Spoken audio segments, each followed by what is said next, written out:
দেখুন, একটা জাতীয় সংসদ নির্বাচন হয়েছে, সংসদের শপথ হয়েছে, আমরা শপথ নিয়েছি। হ্যাঁ না ভোট হয়েছে, গণভোট, সেখানে হ্যাঁ জয়যুক্ত হয়েছে। খুব স্বাভাবিক কারণেই পার্লামেন্টে বিলটা রেজ হবে। হায়ের শপথের কোনো প্রয়োজন নাই। হ্যাঁ অটোমেটিক জাতীয় সংসদে বসা মাত্রই হ্যাঁ কার্যকরী হবে, এবং এটাই জুলাই জাতীয় সনদ। যেখানে না ভোট হয়েছে সেই না ভোট অনুযায়ী সেখানে পার্লামেন্টে রেজ হবে, আলোচনা হবে, তার ভিত্তিতে আবার নির্ধারণ হবে না, যেখানে নোট অফ ডিসেন্ট দেওয়া হয়েছে সেটা কি হবে, সেটা পার্লামেন্টে নির্ধারিত হবে। সুতরাং এই ব্যাপারে আমি মনে করি ওনারা যে ব্যাখ্যাটি দিয়েছেন সম্পূর্ণভাবে যারা আইনবিদ, যারা এক্সপার্ট রয়েছেন তারা ইতিমধ্যে বলেছেন। সুতরাং একটু জানা দরকার, সুন্দরভাবে বলা দরকার, এবং গ্রহণযোগ্য, বিশ্বাসযোগ্য যে সিদ্ধান্তটি জনসাধারণ দিয়েছেন হ্যাঁ ভোট, সেটি অটোমেটিক নীতি নির্ধারক অনুযায়ী দায়িত্বশীল অবস্থান থেকে পার্লামেন্টে রেজ করার মধ্য দিয়ে সেটি কার্যকরী হবে। এখানে শপথ নেওয়ার কোনো প্রয়োজন আছে বলে আমি মনে করি না। এটা অনেক এক্সপার্ট তারা তাদের বক্তব্য ইতিমধ্যে দিয়েছেন।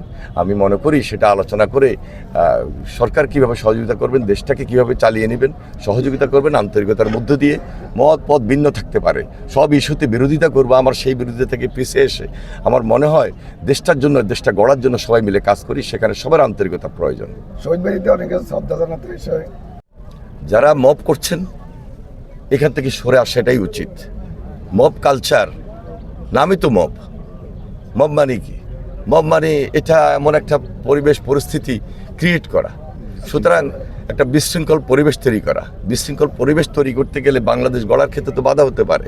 সুতরাং যারাই বাংলাদেশ গড়ার ক্ষেত্রে বাধা দিবে তারা দেশের শত্রু হিসেবে পরিণত হবে। সুতরাং মব কালচার থেকে ফিরে এসে আমাদের দায়িত্বশীল অবস্থান থেকে আমাদের কথা বলতে হবে, কাজ করতে হবে।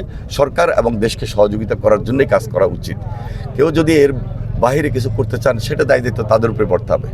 সরে আসুন সেখান থেকে, আশা করি। শহীদ দিবস এবং আন্তর্জাতিক মাতৃভাষা দিবস উপলক্ষে আমরা শহীদদের স্মৃতির প্রতি শ্রদ্ধা নিবেদন করার জন্য আজকে বাংলাদেশ জাতীয়তাবাদী দল সবাই এই শহীদ বেদিতে উপস্থিত হয়েছি।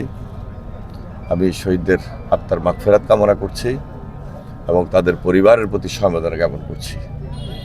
আজকের এই দিনে আমরা সম্পূর্ণভাবে অঙ্গীকার ব্যক্ত করছি যে আগামী দিনে এই দেশের গণতন্ত্র যেন অটুট থাকে এবং এই বাংলাদেশের স্বাধীনতা এবং সার্বভৌমত্বকে আমরা সবসময় অক্ষুণ্ণ রেখে চলতে পারি। এটা আমাদের প্রতিশ্রুতি, এটা আমাদের অঙ্গীকার।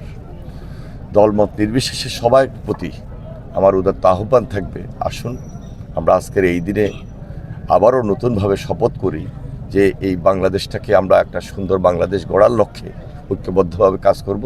সেখানে সকলের সহযোগিতা, আন্তরিকতা বিশেষভাবে প্রয়োজন। সবাইকে আমি সেই উদাত্ত আহ্বান জানিয়ে বিদায় নিচ্ছি।